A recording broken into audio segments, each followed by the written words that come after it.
Pá, tá passando um documentário sobre o Concorde aí que eu vou filmar. Aí eu me lembrei que estavam dando agora aí uma notícia sobre Global Warming. A BBC largou agora que a Global Warming nos próximos 10 anos vai custar para cada habitante do planeta, a batalha contra a Global Warming, vai custar R$450 para cada habitante do planeta. 6 bilhões. É só multiplicar. 6 bilhões por R$450. Faça um cálculo. Porque a guerra do Iraque, a guerra do Afeganistão está terminando. E o business tem que rolar, meu amigo. Até porque eles não divulgam o seguinte, ó. Em média, por ano, são despejadas 190 bilhões de toneladas de dióxido de carbono na atmosfera. 95 bilhões são atividades vulcânicas. Não tem o que fazer. Ninguém para um vulcão. 95 bilhões é por atividade sísmica e biológica, fora do controle do homem. E 10 bilhões é pelo homem. Então, de 190 bilhões de toneladas despejadas no ano, o homem é responsável por 10 bilhões, 7%. Não adianta nada o homem fazer nada, é cíclico, 10 mil anos. Global Warming você, nada a ver. 450 por cada habitante. Esse cara lá do Polo Norte não tem nada a ver com isso. Tá louco. Plus the increasing cost of spares, plus the fact that people, once they've traded down out of Concorde to Club or Economy or whatever, it's very difficult to get them to trade back up. I think British Airways also compounded their problems with the relaunch of Concorde by doing a lot of discounting of Concorde tickets. So what that meant was that you'd have your regular Concorde travellers who were paying full Concorde fares, perhaps sitting next to somebody who got a heavily discounted ticket, and quite understandably that used to get under people's skin a bit, and I think annoyed a lot of the regular Concorde customers. While in Britain Concorde was struggling to make even a small profit, in France the situation was even worse. La raison principale, c'est que les dirigeants d'Air France voulaient se débarrasser du Concorde car on avait entamé le processus de privatisation. Et il était très difficile de trouver des investisseurs qui investissent dans une flotte, dans une compagnie d'aviation qui a une perte. Alors donc, on a cherché par tous les moyens comment on pourrait se débarrasser du Concorde pour faire la privatisation d'Air France et offrir aux investisseurs une compagnie, je dirais, clean, net, avec la même famille d'avions, Airbus ou Boeing. Throughout the Concorde years, BA always made significantly higher returns than Air France, whose planes, especially after the return to service, often flew with only a handful of passengers.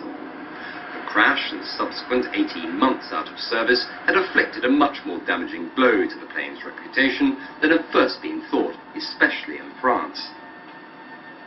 Reintroduced into service with a market which, without doubt, had question marks against the safety of the airplane, without shadow of doubt, and not unreasonably so. Not that the airplane wasn't safe, but that they need to be convinced it was safe. The media didn't help in any way, of course, on that issue, because every tiny hiccup with the airplane, every engine shutdown, every return or whatever, was highlighted in the press.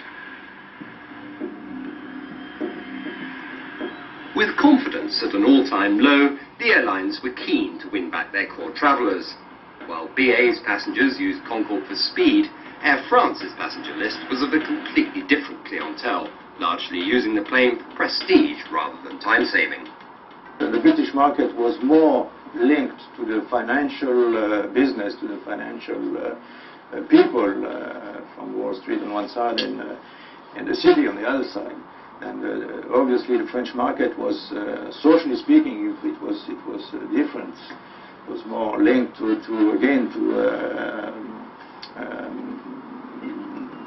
fashion business. We on many flights we had fashion designers, and we had top models, and we had Hollywood people, and yes.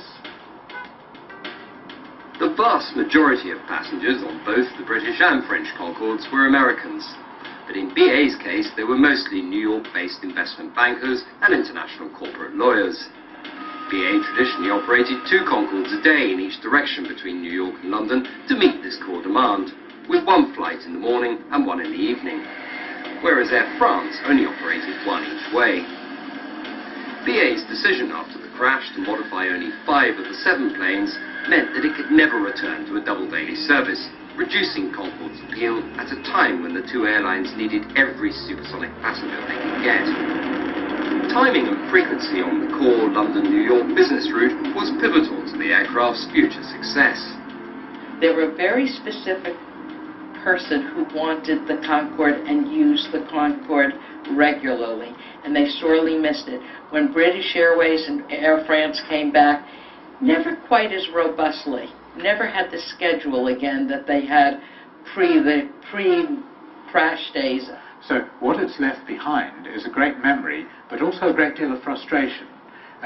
2 years ago, you could fly to New York for the day, out and back on the same day.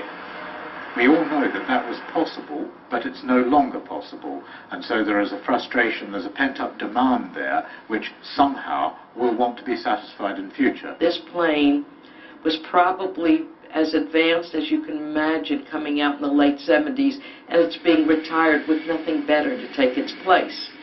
It finally had reached a point where we believed that the Concorde, and I think if it were here today, would be very much sought after.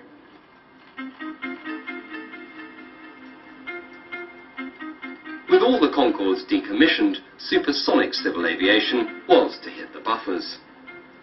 In 34 years, nobody had shown any inclination to develop a successor.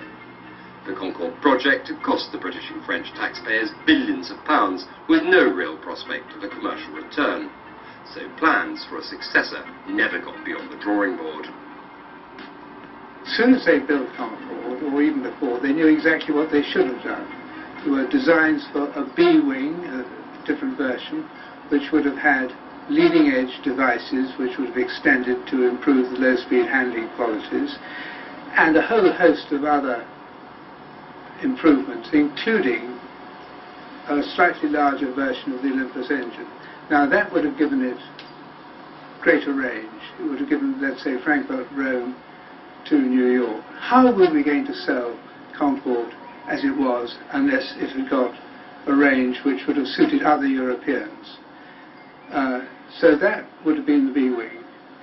But unfortunately there was no money available. The government was fed up with the price of the A-wing version, let alone thinking of a B-wing version. And so Concorde progression, evolution, came to a halt even before Concorde had gone into service. I don't think that in this day and age, the beginning of the 21st century, that we have a climate where the sort of spirit that created Concorde, that led to the Apollo moon landing program, that sort of thing, I don't think there is any encouragement for that spirit in today's day and age.